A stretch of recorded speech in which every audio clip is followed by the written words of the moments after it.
welcome to the Anonymous Zombie. For the next 10 minutes, our group is going to provide some discussions about productivity gaps in Sub-Sahara Africa. To begin with, let me introduce the background and our main topic. Historically, Sub-Sahara Africa has been plagued by many shocks, which significantly affected their total factor productivity. For instance, wars, political instability, and the recent COVID-19 pandemic. TFP is a measure of the efficiency with which inputs are transformed into outputs.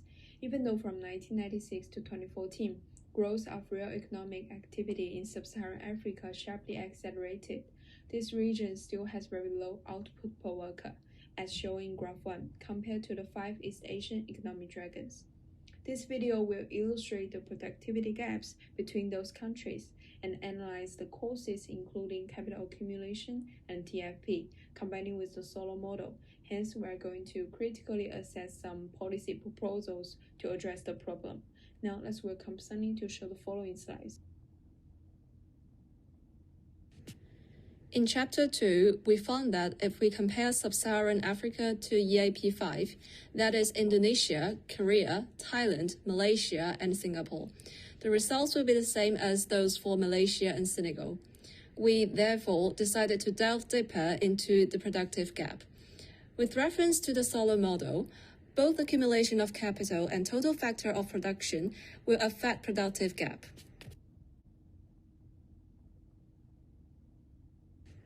Let's look at the accumulation of capital first. According to a content development analysis, inequality in relative endowments of physical and human capital led to more than half of the variation in output per worker between Sub-Saharan Africa and the United States in the 1960s and mid-1980s. The difference in output per worker was largely due to capital in Sub-Saharan Africa. The relative accumulation of lower, both physical and human capital in the region became the main culprit of labor productivity gap. To address this problem, we want to associate this with solo model again. According to the model, we can increase the accumulation of capital in the following ways: reinvested profits in the business, introduce foreign direct investment, which is important for developing economies with low capital bases, and technological innovation, which increases the productivity of capital. Capital accumulation, however, is frequently the result of profits or dividends from past investments.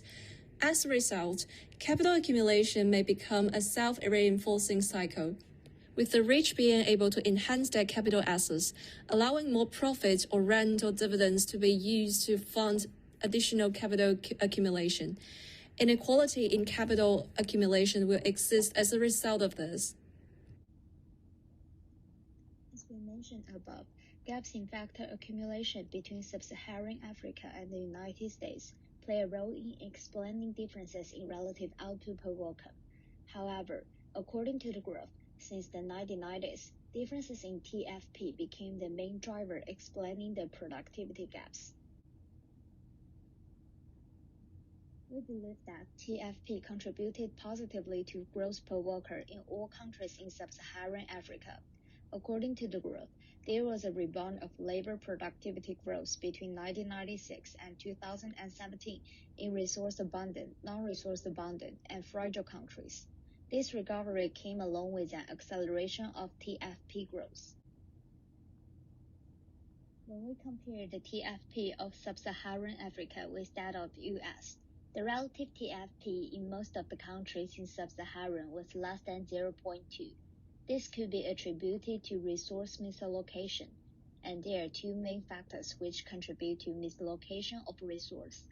First one is inefficient use of current technology, and the second one is inefficient public spending, as higher public investment may not automatically translate into commercial rate increases in capital stock, because of the low-quality pipeline of investment projects.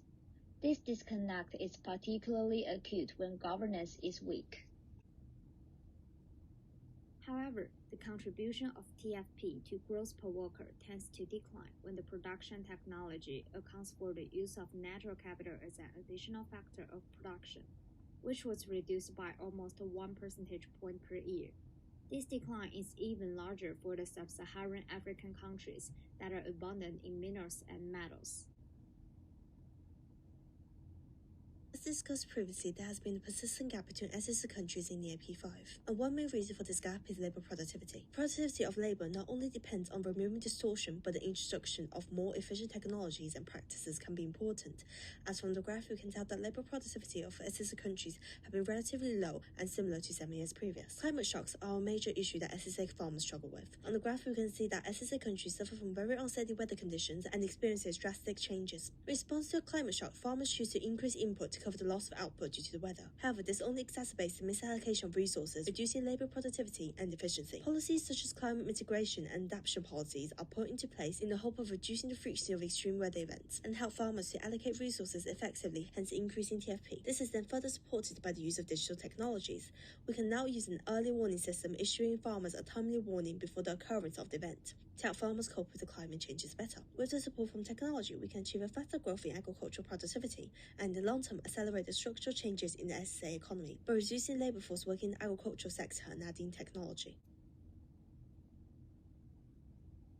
Furthermore, another cause for this gap is the difference in infrastructure. Within infrastructure, the availability and stability of energy is very important. In 2018, 78% of African farms have experienced power outages. An unreliable supply of electrical power hinders SSA production and is one of the biggest challenges faced. The graph showing average power interrupted working hours in SSA farms exceeding 50 hours a month, equaling to a shocking 25 days lost every year. And in 2019, African farms are losing an estimated of 5% on their annual sales due to power cut. Power outages have had a negative impact on productivity and have also led to allocative inefficiency. These inefficiencies were eliminated. TFP may increase from 35 to 65% in countries such as Ghana. Infrastructural changes such as electricity can be very costly for African farms, with most companies refusing to pay this premium price and some businesses unable to afford this. This means that there will be pressure put on the African government for basic infrastructure needs in SSA countries. With a lack of government capital, it can be difficult to achieve in the near future.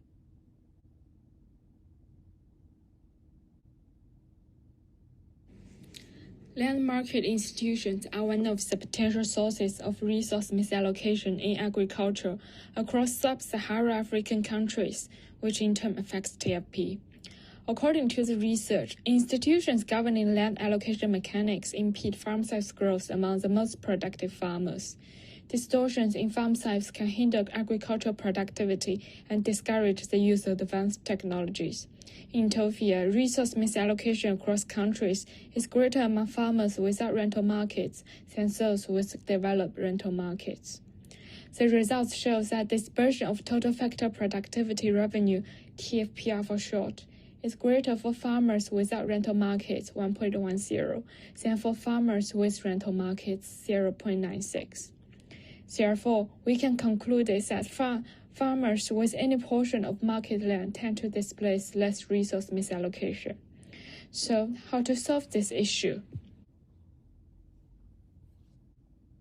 One way to achieve higher levels of aggregate productivity is the redistribution of land. A simulation for household farms in Malawi generates the following two findings. Firstly, the least productive farmers gain the largest benefits from the higher factor returns, leading to decrease in overall income inequality. Following on that, the ratio of efficient to actual income increases for all household farms, and this increase is most obvious for the poorest households.